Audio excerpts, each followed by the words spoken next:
Today we've got an ABUS 8380, the ABUS rock.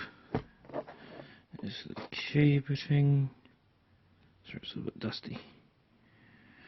We're picking it with the Southord DeForest diamond, or I like to call it an offset diamond, and this type of tension wrench seems to work well with the keyways that are sort of sunken into the padlock there.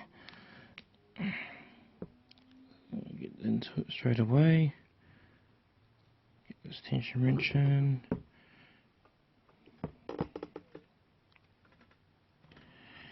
And I got spool pins in it, so there's a lot of set and drop